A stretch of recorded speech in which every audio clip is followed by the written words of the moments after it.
Hi everyone, and welcome back to another short video to do with your recovery after your hysterectomy. So the response from the first hysterectomy recovery video has been really positive, and I have been asked for a few progressions in kind of what you can do as you start to feel stronger, as you start to move on through your recovery. So this, obviously, going back into exercise after your recovery is something that I cover quite a lot in the Hystestrong program. In fact, there's like a whole 2 modules of the program that are based on getting back to movement and getting back to exercise. But in terms of actually what you can do just to progress this first stage is very much along the same lines as what we did in the last video, but just moving things forward. So I actually mentioned in the last video like the canister effect that you get within your body. So when you're breathing, your diaphragm moving up and down, it's all connected to the pelvic floor. So by actually just practicing your breathing, you can start to strengthen your pelvic floor and actually move through that pressurized movement in the canister. If you imagine like a can of Pepsi or a can of Coca-Cola, and you've got the top, which is your diaphragm, and the bottom, which is your pelvic floor, the pressure between the two is quite great. So just actually using your breath and breathing properly can really help to increase and strengthen your pelvic floor. So where I'm going to start with you today is with that breath. So what we want to do is, you can do this either sitting in a chair, sitting on the floor, even standing up if you want to. But you want to just try and make sure that you're nice and open through your torso. So you've got your shoulders melted down, just relax them, either resting your hands in like a meditative pose on your knees or just having them hanging down by your side. Just relax the shoulders, sit up nice and tall, and just imagine a piece of string pulling you up from the center of your head towards the ceiling. So you're lengthening through your torso. When you're breathing, we take on and adopt quite a shallow breathing pattern. Just through normal movement. So we want to try and actually move through and open that rib cage a little bit more. So just relaxing through the torso, take a deep breath in through the nose, and as you do, feel the air filling up and opening through your rib cage. So you want to really feel the ribs expanding open, and then as you exhale, you feel the ribs closing back down. So you're not breathing into your belly, you're not inflating your belly, you're opening your ribs, and you'll feel all of the muscles around your torso start to contract, start to move.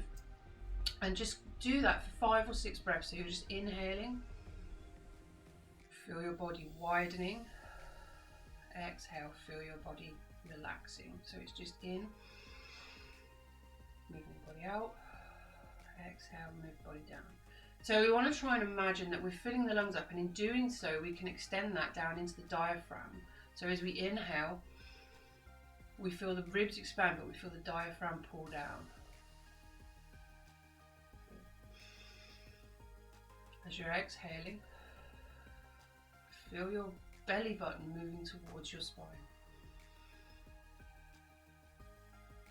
So as you're exhaling, as you're inhaling and exhaling, you're not building the belly outwards, you're just expanding around. So it's 360-degree breathing all the way through your torso.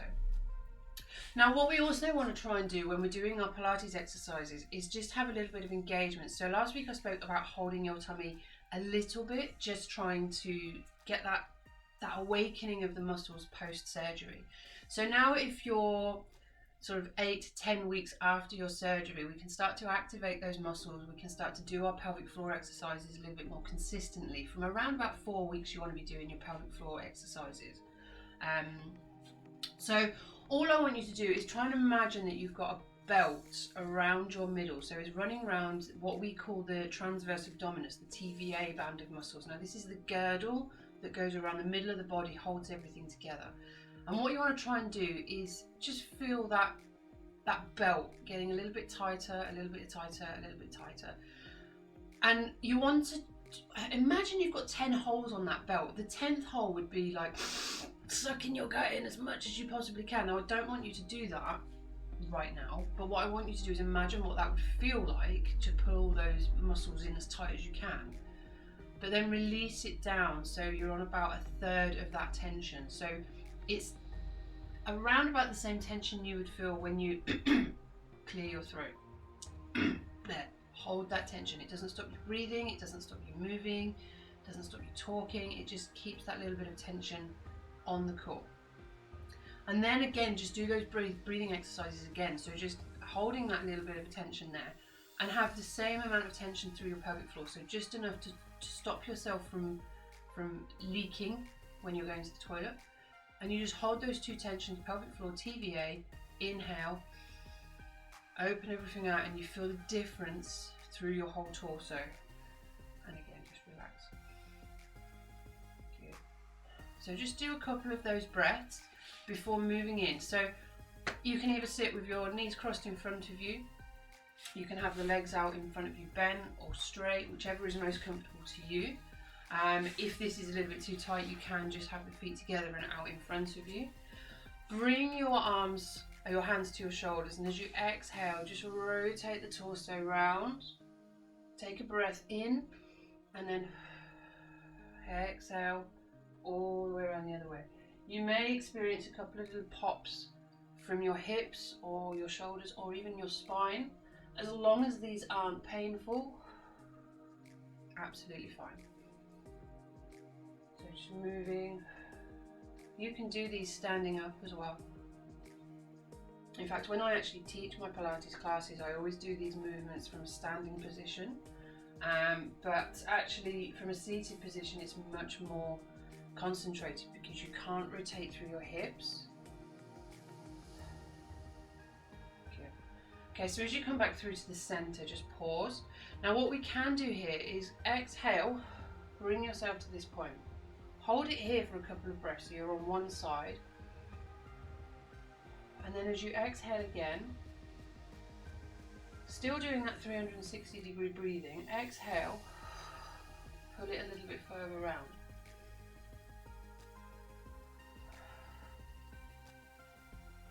Now again, depending on your, you know, the period of time since you've had your surgery, only move with what your body is comfortable and happy moving with. So obviously by sort of 8 to 10 weeks, your incision site should be relatively healed in terms of there's no scab left, but that doesn't mean to say that it's healed on the inside. So you don't want to over force any movement. Just allow your body to do what's comfortable, do what's right, feel your body. You want to try and reconnect with your body and actually feel what's going on, not just through your incision site, but inside in all the muscles around your body. Now we're going to do a side bend, and again you can do these standing, but again from a seated position it isolates through your waist, so it stops you from moving your hips side to side. But you want to just have one hand down on the floor, and then as you exhale, bring the other arm up, slide the hand on the floor out, and just tilt yourself over. Get a nice big stretch all up through the side of the body. Keep both sit bones down on the floor. Bring it back up. Exhale over to the other side. And you'll see here, by keeping both of your sit bones down on the floor, your hips don't move. So the stretch is really through the waistline, through the spine, opening up. And we're just trying to create space. So one of the things I was asked in the last video was, can this help with digestion and digestive issues? Now, obviously any kind of movement is going to help with digestion, with the function of the gut, the motility through the bowel. But any kind of rotational movement and any kind of movement that creates space through the side of the body where your bowel resides, or the sort of like the upward and downward part of your bowel resides, is going to help to move the matter through the bowel. So obviously the rotation that we do at the beginning, the flexion, are going to help in starting to actually make that bowel movement possible. Also, we did last time where we brought the knee up into the chest, just bringing that, again, squeezing through that movement. That can also help with digestion. Following your surgery, obviously there are a lot of other things that may implicate your digestive system, but we'll leave that for another video because it will get really, really confusing and very, very long. So what we want to do is we're actually going to come down to the floor. So you're just going to roll yourself down, take yourself to the floor however's comfortable. Don't put too much pressure on the tummy. Again, just holding the spine down into the floor. So you've got that TVA engagement. Remember, there, clear your throat. A little bit of pelvic floor engagement to stop yourself, as if you're going to stop yourself from leaking. And then all you're going to do is hold your spine into the floor, slide one leg out, bring it back in, trying to keep your heel in a nice straight line. So if you imagine that you're drawing a line in wet sand with your heel, moving it one way then the other. Now this is what I was doing around about week 8 from my recovery. If you're further along than that and you've been doing movement for the last few weeks and you're feeling nice and strong through your core, what you can start to consider is actually just taking the leg off the floor a little bit and sliding it out there, drawing it back in, keeping the other foot down on the floor, and then doing the same on the other side. So taking the leg out. All of the time you're trying to just stop your spine from lifting off the floor. So you're trying to hold those contractions, very light contractions through the tummy, through the TVA, through the pelvic floor. And you're just doing what we call heel slides or elevated heel slides. So if the heel's on the floor, you're drawing that line, coming back in. And then if you're doing an elevated one, you're doing the same movement, but just with the heel off the ground. Okay, so it's nice and controlled. Maintain that control through the tummy, through the spine, and back in. Okay, so it's not putting a massive amount of pressure through the torso, but it is giving you that little bit more tension than you had in the previous exercise video that I did. What we can then do is just start to bring one knee up and back down. So obviously the upward movement doesn't really apply much pressure to the core, but the control of the movement going back down does. So what you're trying to do here is, again, just keep that spine, keep the back nice and controlled against the floor, taking it up, bringing it down, taking it up.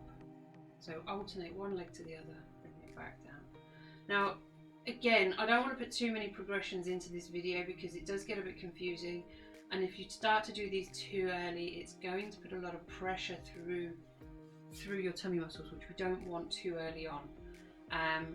But obviously, in a normal class, we would have both feet off of the floor, and we would just be lowering the heel down to the floor and raising it back up. So these heel lows, like these leg lifts or heel lows, whatever you want to term them as, we are just trying to control that movement, that downward movement back to the floor without arching through the spine. Again, we don't want to put any undue pressure through the tummy, and we don't want to overload too soon. And then we want to just open the back. So we're just going to exhale, take the knees to one side, and again, just moving one side to the other, nice and gently. Just really trying to open the spine, open the torso out a little bit, get a little bit of stretch movement, and just go one more each way. Maintaining that breath, maintaining that control. And then we want to start nice and gently, tilt the pelvis up towards the ceiling. Now if this is all you want to do, that's fine, stay there, just bring the pelvis back down.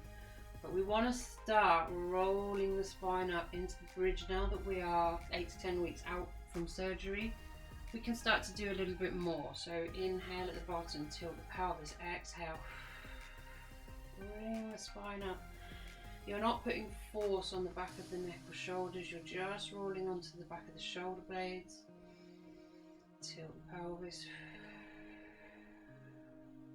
You can create more space in your body. Bring your arms to your side. As you bring the back up off the floor, float the arms up, take them up overhead, lower back down, nice and gently.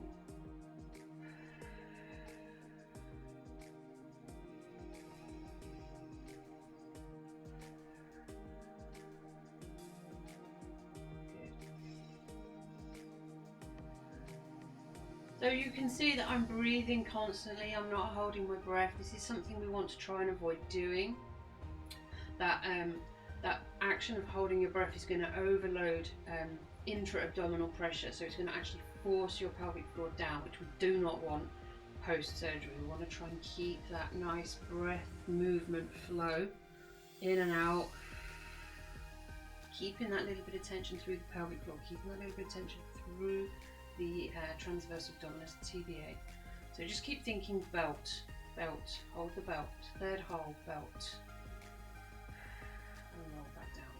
Good. Once you're here, you can just give your knees a little hug. So if you can get your knees up into the chest, then give them a little hug. If you're a little bit tight, you can take your arms between your knees and just hold onto your ankles there. And just give yourself a nice stretch. Really just, lovely, lovely feeling there. Now something that we can do is we can incorporate a little bit of yoga into this. So if you have a wall, what you can do is turn so your bottom is against the wall and just take your legs up the wall. So you're just allowing blood to flow back down from the legs into the body. Now you want to do this supported. I'm obviously not at the moment for demonstration purposes, but you want the wall here so you can just rest the legs nice and gently. Lovely feeling, just allowing all of that blood to draw back down into the body, recirculate, really open up. It's a lovely stretch to just reinvigorate the body, a lovely feeling of just energy coming back into the body, and then bringing the legs down nice and gently, one and then the other. So just allowing yourself to you can feel, once you bring the legs down after doing that, you can feel almost like a tingling sensation in the legs. So obviously we don't move our legs much during post-recovery, we do a bit of walking, but a lot of sitting. So just trying to get that energy back in onto the knees, into the legs, into the thighs. Bringing yourself onto your side. And now again, if it's easier for you in your post-recovery state to prop yourself on your elbow, that's absolutely fine. Otherwise, take yourself down, keeping your knees bent, and then just going for your clam move. Now, what you can start to do with this is extend the leg up, bring it back in, connect the feet back down. So we're just engaging that girdle of muscles that runs around through the pelvis. Bringing it up, extending out, bringing it down, bringing it in. So it's just increasing that load on the muscles there. Now obviously you're not moving your torso here, you're keeping nice and still through your torso. And similarly, if you have a resistance band, you can stay here, just doing your usual clam, but just have a resistance band, gentle, a very light resistance against your hip, so it just increases that intensity on the hip, on your glutes, on your hip, on your thigh. Okay, go for a couple more. Back in and lower it down. Good. So we've done a few supine exercises. Now we want to actually bring it onto your hands and knees. As you exhale, push the spine up. Deep breath in, exhale, lower the spine down. And again. Now one of the things I really struggled with when I went back to teaching Pilates after my hysterectomy, so it would have been around about week 9 that I actually returned to teaching. One of the things I struggled with more so than actually rolling onto my side was laying on my front. Obviously having had an abdominal incision, there was a lot of swelling, a lot of tenderness, and that really did play a big part in my actual going back into activity. Now, laying on your front, it may be the same for you. If you've had a laparoscopic surgery, it may be slightly easier. But very, very gently bring yourself onto your elbows, lowering your feet back, taking your hips down if you can, and just bring yourself into Sphinx. So all we're trying to do here is just open the spine the other way. We'll have probably spent a lot of time with our spine arched over to try and protect ourselves. So we want to try and take the spine the other way, also stretching the front of the body, the muscles of the body, and the locomotor chain for the front of the body. Now, you don't really want to go any higher than this. You can take your elbows further forward, but this obviously lowers your weight down onto your front a little bit more, so I tend to find having them closer, it is a little bit easier. Now whilst you're here, if you're comfortable, and only if you're comfortable, bring one knee up, one heel up, sorry, towards your bottom, back down, and then the other side and back down. So we're stretching through the front of the thigh, down, up. As you're doing this, you're keeping the front of your hips connected with the floor, so you're not lifting through the bottom. Just very, very gentle. Trying not to put too much pressure on your scar. And obviously if there's any pain, then just stop there. We're just going to go for one more on each leg. Good. And then as you exhale, if you can, very gently, you can take yourself into a child's pose. Stretch, a nice big open stretch. Bring your forehead to the floor if you want. You can bring your arms down by your sides. If you're suffering with swelly belly, as it's more commonly referred to, take your knees a little bit wider when you go into a child's pose, so you've not got the pressure of your thighs pushing against your tummy. And then obviously we're going to go for the clam on the other side. So just bringing yourself down and propping yourself up if you need to.